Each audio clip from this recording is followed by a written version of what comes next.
I buried my husband on a gray Tuesday morning, my hands still shaking when I threw the dirt onto his coffin. By Saturday, I was standing in my sister's living room, surrounded by pastel balloons, smash cake frosting on the walls, and people laughing like nothing in the world had shattered. I remember thinking I didn't belong there, but family said it would be good for me. I stayed quiet, smiled when I had to, and held my grief together with paper-thin strength. Then my sister clinked her glass. She said she had big news. The room hushed. Phones came out, everyone leaned in, and that's when she said it. Not a toast, not a thank you, not about her son. What she announced rewrote the last year of my marriage and explained things I had been too broken to question.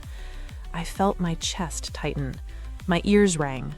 Suddenly, every sideways glance, every awkward pause at the funeral, every whisper I thought I imagined, it all snapped into place. I don't remember standing up. I don't remember what I said. I only remember the look on her face when she realized I finally understood. Because whatever she thought that announcement would do, it ended our family forever. I want to take you back to the week my life split in two. My husband and I had been together for 11 years. Not perfect years, but real ones.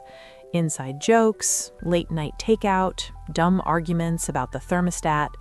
Then one random phone call turned all of that into past tense.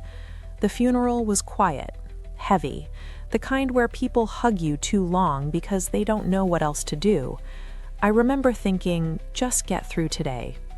3 days later, my sister texted me about her son's first birthday party. I didn't want to go. I wasn't ready for balloons or cake or people pretending the world was normal. But she insisted. My parents insisted. They said it would be good to be around family, that I shouldn't be alone so soon. So I showed up, wearing black, exhausted, still numb. Her house was packed. Streamers, laughter. Someone had a playlist going with upbeat pop songs that felt almost cruel. People kept saying things like, "You're so strong," and "He'd want you to smile." I nodded, even though I could barely breathe. My sister barely looked at me when I arrived. I thought maybe she was just busy hosting. I brushed it off. The party went on. Pictures, gifts, cake smashed into my nephew's tiny hands. Then, just when everyone settled down, my sister tapped her glass with a spoon and smiled like she was about to share the happiest news of her life. She said she had an announcement. And that's the moment I realized something was very, very wrong. My sister stood there for a second longer than necessary, letting the silence build. People leaned forward, smiling, expecting something sweet. I noticed she still hadn't looked at me. She took a breath and said she wanted to be honest with everyone. That word made my stomach drop. She talked about how hard the past year had been, about secrets, about timing. Then she announced she was pregnant. The room exploded with cheers. I told myself I was overreacting. Then she placed her hand on her stomach and said the father was someone we all knew very well. Her eyes met mine. Everything slowed. Late nights, awkward pauses, whispers, it all made sense. I stood up. I asked one question. How long? She answered, and something in me broke. I told them everything.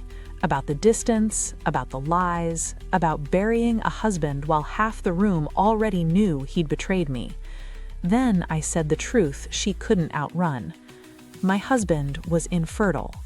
The room turned on her instantly, and I said the last thing I'd been holding in. I lost my husband twice, and you don't get to turn my grief into your celebration. I walked out shaking. The truth unraveled fast after that. The baby wasn't his. The affair was real. The lie was bigger.